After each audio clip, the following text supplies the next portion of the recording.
Le coup de tocsin. Le coup de tocsin avec Guy de Lafortelle que j'accueille. Mais avant, je crois qu'on me dit dans l'oreille qu'il faut absolument que je vous demande des pouces et des cœurs parce qu'on est très nombreux, mais nous n'avons pas assez de likes ici sur cette vidéo. Donc n'hésitez pas, mettez de la couleur. Alors Guy de Lafortelle, chroniqueur financier, fondateur de la lettre d'information L'investisseur sans costume et cofondateur de Toxa, évidemment, vous le savez tous, chers amis.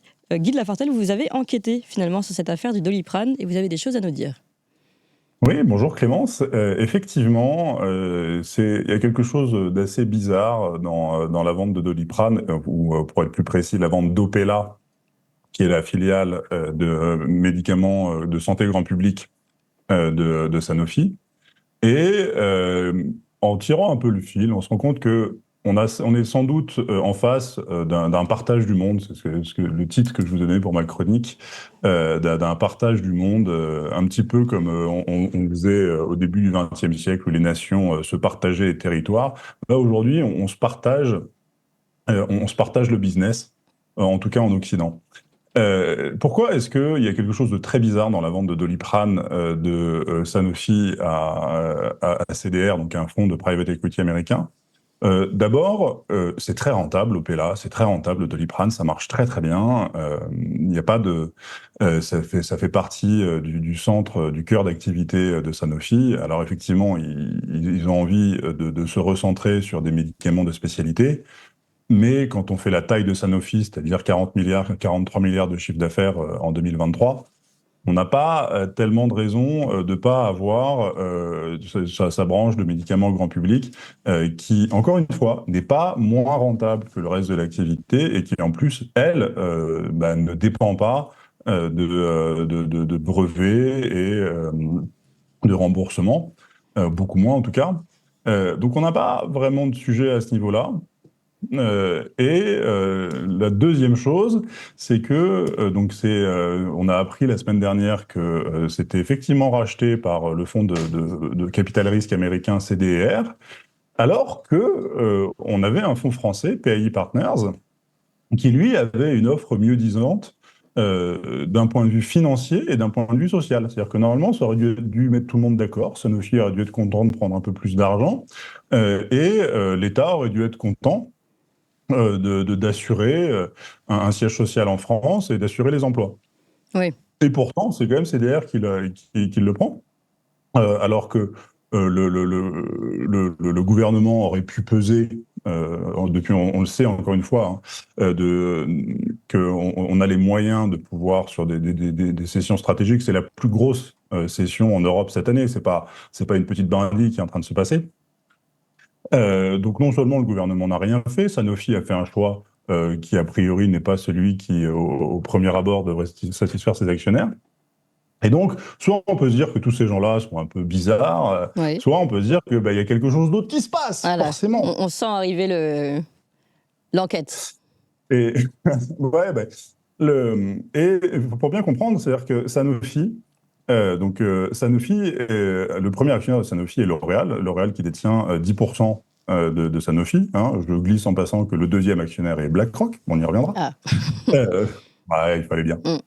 Mais surtout, ce qui est important, c'est que le premier actionnaire est L'Oréal. Et L'Oréal est un actionnaire historique de Sanofi pour une raison très simple, c'est que dans les années 80-90, Sanofi avait une branche de cosmétiques, qui notamment Yves Saint Laurent, ils avaient des très belles marques, ils avaient une branche de cosmétiques qui avait énormément de succès. L'Oréal est rentré dans le capital de Sanofi pour les forcer à se séparer de leur branche beauté et les recentrer sur la santé. Donc on est déjà, c'est-à-dire de très longue date, on est dans des logiques où surtout il faut casser la concurrence. On est sur des groupes comme Sanofi ou comme L'Oréal sur des très très grosses vaches à lait. C'est-à-dire qu'on est sur des sociétés qui rapportent des dizaines de milliards de bénéfices chaque année. Alors non, j'exagère sur Sanofi. Sanofi, c'est plutôt 5 milliards en 2023, mais c'est des chiffres qui sont énormes.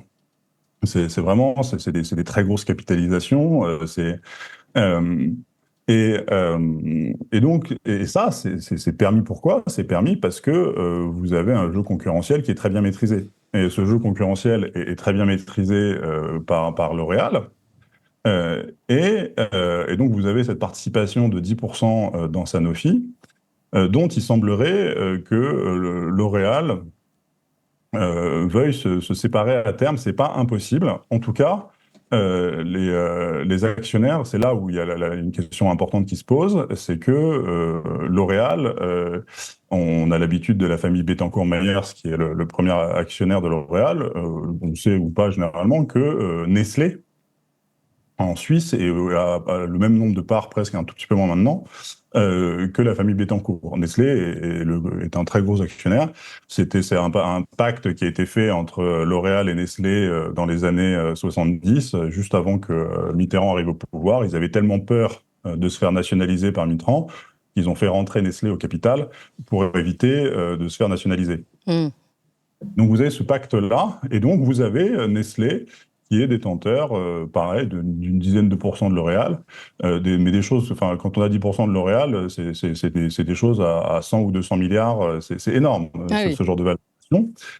Et ça fait depuis 5, bientôt 10 ans, que vous avez des fonds américains qui, chez Nestlé, voudraient très très fort que Nestlé se sépare de sa participation dans L'Oréal, qui, elle encore une fois, est extrêmement juteuse. Ça rapporte énormément d'argent. C'est-à-dire que la direction de Nestlé n'a aucune envie de s'en séparer, la direction de L'Oréal n'a aucune envie de se séparer d'un partenaire stabilisateur comme Nestlé, qui leur apporte énormément de stabilité, pardon, pour la redite. Mais vous avez ces fonds américains qui viennent attaquer derrière, et qui viennent attaquer pour qu'en gros, ranger chacun chez soi. C'est-à-dire que Nestlé n'a aucune raison d'avoir de la santé. L'Oréal n'a aucune raison d'avoir de la santé. Donc tout le monde va vendre ses parts de tout le monde. Et ça permet derrière, non seulement d'un point de vue purement financier, de dire on va tirer le maximum de valeur de chaque groupe, mais surtout, c'est là où on voit un partage du monde. Ça permet derrière d'avoir des activités qui sont réservées. C'est-à-dire qu'on a en France le secteur du luxe et de la cosmétique qui est la spécialité française. C'est-à-dire qu'on a des parts de marché mondiales dans le luxe qui sont à peu près les mêmes que celles des GAFAM dans l'électronique en public. Et aujourd'hui, pourquoi est-ce que vous avez une vente qui est faite à CDR plutôt qu'à PAI? Parce que c'est des groupes comme Nestlé. Le nom du fonds américain, oui. Pardon, le fonds américain. Pourquoi est-ce qu'on vend ça aux Américains et pas un fonds français? Ben parce que quand vous êtes L'Oréal, quand vous êtes Sanofi, quand vous êtes tous ces gens, ben vous opérez sur le marché américain de manière massive et vous avez besoin de pouvoir rester sur le marché américain. Et le marché américain, pour pouvoir y accéder, ben malheureusement, il faut être dans cet équilibre-là. Donc on prend CDR, dans ses grandes acquisitions, CDR a acheté Rexel à PPR. Donc Rexel, c'est une boîte de distribution d'électricité. Quelque chose qui n'a rien à voir avec le groupe de luxe qui est devenu PPR. Et la personne qui a vendu Rexel à PPR, c'est Serge Wimbert. Et Serge Wimbert, c'est qui Serge Wimbert? Serge Wimbert, donc c'était le patron de Sanofi jusqu'à l'année dernière. Donc c'est lui qui a mis en place ce processus de vente d'Opella, donc de Doliprane et des médicaments grand public. Il n'a pas été au bout. Il a donné ça à Frédéric Oudéa, qui est un banquier. Frédéric Oudéa, c'est l'ancien patron de la Société Générale. Pourquoi est-ce que Frédéric Oudéa va reprendre un géant de la pharmacie comme Sanofi? C'est parce que derrière, lui, il est là pour faire des grandes manœuvres financières. C'est assez normal. Enfin, il n'y avait pas de raison de mettre un banquier autrement. Au passage, c'est le mari de Oudéa Castéra, la ministre, pour ceux qui n'ont pas fait. Oui, oui, c'est son mari. Donc Frédéric Oudéa, qui a été pendant très longtemps le président de la Société Générale, donc est devenu là depuis 1 an le président de Sanofi. Et ce qui est plus intéressant, et donc a remplacé Serge Wimbert. Et Serge Wimbert, c'est qui Serge Wimbert? Donc non seulement il a des liens très étroits depuis longtemps avec CDR, donc le fonds américain, mais c'est lui qui a fait embaucher Macron chez Rothschild. Ah oui. C'est lui. Oui, c'est lui qui l'a fait rentrer dans la commission pour la libération de la croissance, la commission Attali. Donc, en fait, on se rend compte que vous avez au gouvernement des gens qui ne sont pas en train de faire un contrepoids à la stratégie financière de Sanofi et L'Oréal derrière. Mais vous avez des gens qui sont en train de la mettre en œuvre. Exactement, c'est l'inverse. C'est l'inverse, et c'est l'inverse à tel point que il n'est pas délirant de se dire que si la vente d'Alstom a pu financer l'élection d'Emmanuel Macron, la vente de Opella et peut-être derrière d'autres choses, parce qu'à mon avis, c'est que le début et que à terme, ce que ça annonce, ce truc-là, c'est que Sanofi, L'Oréal devrait se séparer de ses activités de Sanofi pour pouvoir racheter ses parts à L'Oréal, qui est encore une fois ce que veut absolument, ce que veulent les actionnaires américains de Nestlé. Donc vous avez Third Point, qui est le hedge fund activiste qui depuis 2017 pousse pour que Nestlé lâche ses parts dans L'Oréal. Le plus gros actionnaire de Nestlé, c'est BlackRock. Encore une fois, et BlackRock est très connu généralement pour marcher par proxy, c'est-à-dire qu'ils mènent pas leur bataille eux-mêmes, ils font faire leur bataille par d'autres fonds plus petits. Donc BlackRock, qui est aussi évidemment le deuxième actionnaire de Sanofi. Et donc, aujourd'hui, vous avez, parce que pardon, excusez-moi, ce développement sont un peu long, et je vais encore ajouter dans ce petit jeu de monde, c'est que chez Sanofi, jusqu'au mois d'avril dernier, vous aviez un directeur financier, dont je viens d'oublier le nom maintenant tout de suite. Vous aviez un très bon directeur financier Sanofi était en très mauvaise posture dans la fin des années 2010 jusqu'en 2017. Il a retourné Sanofi à partir de 2018. Donc vraiment un très très bon directeur financier qui a super bien fait le boulot, qui s'est fait virer au mois d'avril et qui a été remplacé par le directeur financier de Nestlé. D'accord. C'est pas pour rien que vous mettez le directeur financier de Nestlé à la tête de Sanofi. Oui. C'est tout ça, c'est-à-dire que si on prend toutes ces choses-là séparément, effectivement, c'est-à-dire que séparément, ça ne veut pas forcément dire la même chose. Quand vous prenez l'ensemble, c'est pas du tout impossible que vous ayez un grand enjeu qui est de se dire, OK, on vous laisse la cosmétique et le luxe en France, vous nous laissez la santé de notre côté, donc vous êtes gentil de vous séparer de Sanofi. Sanofi qui, en plus de ça, a un gros problème à moyen terme de santé, qui est qu'ils sont extrêmement en retard sur tout ce qui est ARN messager. Parce que là, on est en train de rentrer dans les campagnes de vaccination contre la grippe. Les vaccins ARN, c'est pas que le Covid. Derrière, il y a énormément de choses. Donc, ils font des partenariats avec GlaxoSmithKline. Oui, il y a le bétail.